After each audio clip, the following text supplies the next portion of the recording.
જય ભારત, જય સંવિધાન, જય ભીમ, નમો બુદ્ધાય. હું મકવાણા ડીકે, સમતા સૈનિક દળ ગુજરાત પ્રદેશ અધ્યક્ષ.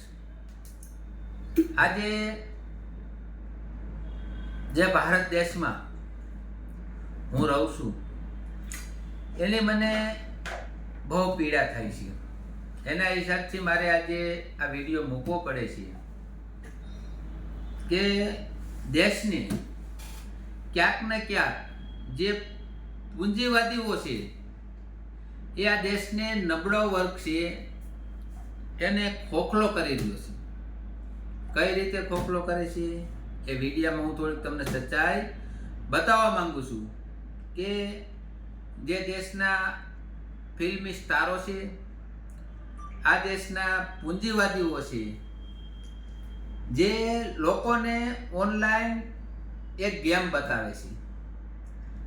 તો આ ગેમ તો મને એવું લાગે છે ગેમ રમવાની હોય, પણ આ ગેમ તો જુગારની છે.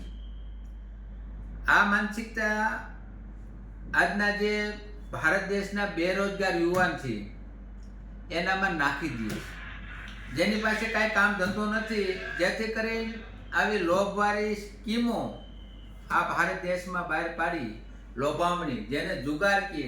અરે તમે શું સારું કરો છો? જુગાર રમવો એ તમે એવી રીતે બતાવો છો, જુગાર રમો, તમે આટલા રૂપિયા જીતી લ્યો, તમે આમ કરો, તમને આ જીત થશે, તમે લખપતિ બનશો, તમે કરોડપતિ બનશો.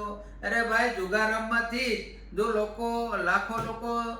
લાખોપતિ બનતા હોય તો આ બધા ફેક્ટરા બંધ કરી દેવા જોઈએ. મારા મત મુજબ આ ફેક્ટરા બંધ કરી દેવા જોઈએ, આ કંપનીઓ બંધ કરી દેવી જોઈએ, અને આ જે કાંઈ વ્યવસ્થા બધે બંધ કરી જુગાર રમવું જોઈએ ઓનલી ફોર પૈસા જીતતા હોય તો આવી જે માનસિકતા ધરાવે છે, હું તો આ સરકારને પણ કહેવા માંગુ છું કે આ બધી જે ઓનલાઈન પ્રોસેસ ને જુગારને છે ને આ બંધ કરો. આ દેશના યુવાનને બરબાદ કરવાનું એક સાધન છે, અને આ જુગારમાં કોઈ દિવસ કોઈની જીત થઈ નથી, થવાની નથી.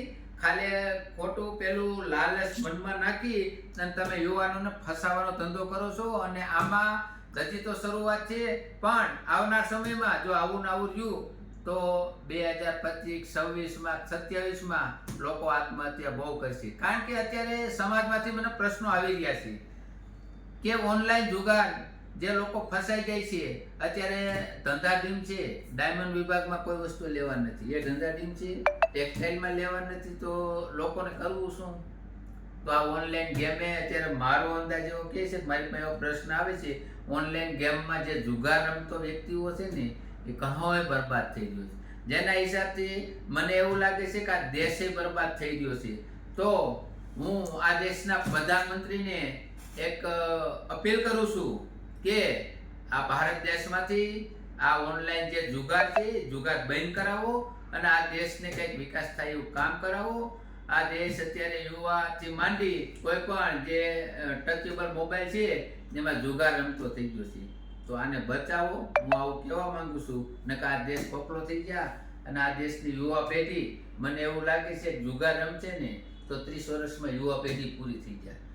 તો સરકારશ્રીને હું વિનંતી કરું છું કે આની ઉપર થોડુંક ધ્યાન આપે અને આ ભારત દેશમાંથી આ જુગાર બંધ થાય એવી હું વિનંતી કરું. જય ભીમ, નમો બુદ્ધાય.